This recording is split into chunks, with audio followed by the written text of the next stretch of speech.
All right, so the next part of our process is to identify cartooning features that look the most like ours, okay? And then attempt to draw them by exaggerating them, either making them larger or smaller to accentuate certain features, okay? Just to make it look more like you. Now, a couple of things. So this top horizontal guideline is gonna be our eye line. The second line here is going to be where the base of your nose touches, and then this right here, the last smaller guideline, is going to be where the mouth goes, okay? So really quickly, before I even started this video, I ended up just choosing one eye and the start of a nose to kind of sketch out. So I am just looking at slide 18, and I wanted to do a simple eye that is slightly large and exaggerated that I can use for my eyes. Now, this is not an invitation for you to necessarily copy mine, but I'm going to tell you my thought process here. Okay, so I'm drawing this on the eye line. I'm making my eyes larger because I feel like my eyes in comparison to my face are a little bit bigger or seem bigger somehow. So I am creating a really expressive eye based on just copying this one literally from the slideshow and just making it a little bit larger than I ordinarily would because this is a cartoon. Okay, so this is what one of my eyes looks like. Okay, I'm going to draw this exact same thing over here.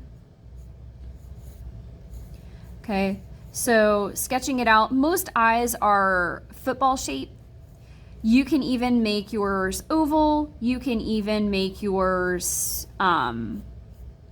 completely rounded or simplified depending on what you're trying to go for.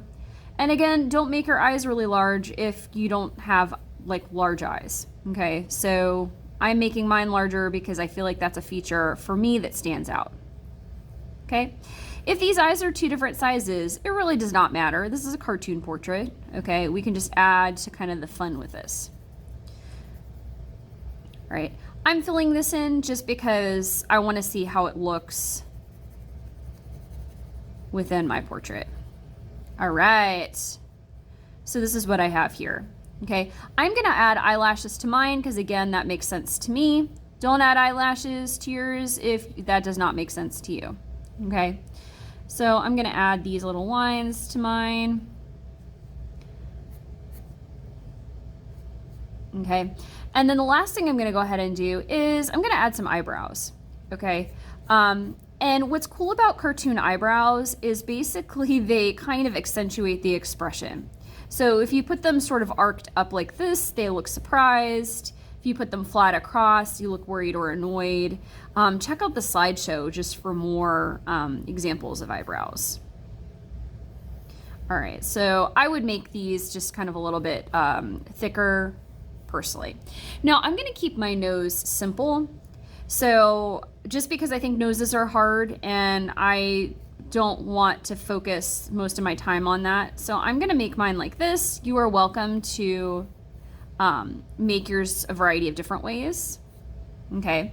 A lot of noses, just as an FYI, for information, it's kind of like a sphere shape. So we're talking about right down here at the bottom.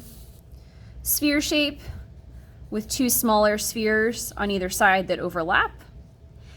And if you trace this, I always say it's a squashed C shape on either side.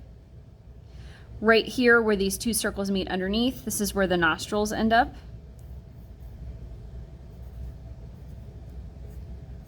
And then from here upward, okay, tends to be where the nose ends up kind of going up all the way up to the eyebrows. Okay, so I'm gonna keep my nose simple, but again, you're welcome to do whatever makes sense to you, okay? Last but not least, I'm gonna go ahead and find a mouth that I feel like I might want. I am gonna make mine more cartoony than realistic. Again, you're welcome to make this realistic. In fact, I'll share with you just real quick a more realistic mouth. So for a realistic mouth on this guideline here, you would do sort of like a bird shape. Okay, so let's pretend this is the guideline. Bird shape, like flying bird, like that. Trace the guideline, dip it down, right underneath that point, trace it. And then this last one, you're going to do a very, very, very brief, very open U shape, okay? And you have a mouth. Now for mine, I think what I'm going to do is I'm going to make mine pretty simple, just because, I don't know, that's what I'm feeling today. So right around this guideline, bring this up.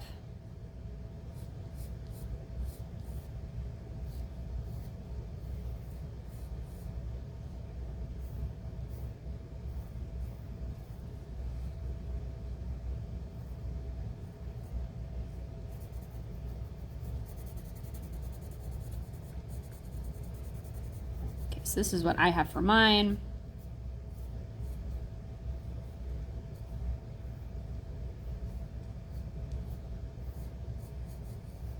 Again, entirely up to you.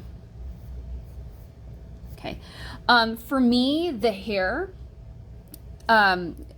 is the most important part, I think, that makes your cartoon look like you. So I'm going to really briefly I'm going to put my ears on here. Okay, I'm going to make my ears stand out. Typically, they go between one guideline and the next. The reason why I'm going to put ears on mine is I always wear earrings. So I'm going to make sure that I have my earrings set and ready to go. Okay, now the last part of the process is I'm going to do the hair, and I want you to really look at the slideshow for different shapes for hair, because hair can really make this look like you. Okay, I'm going to draw mine as a shape. I have my part sort of here in the center, and I tend to wear my hair sort of down like this just to kind of pull it back, because we get super crazy messy in school. So I always have to try and pull it back. So I've drawn my hair as a shape. Here we go. Kind of always a mess, so I'm gonna kind of pull it out here. As a shape, and this right now, I think just by adding the hair really starts to look like me, or look more like me. There we go. All right, so you're not drawing every single individual strand of hair. Give your hair a little bit of volume, like off your head. Even if you have a short haircut, you can still give your hair a little bit of volume so you don't look like you have helmet head.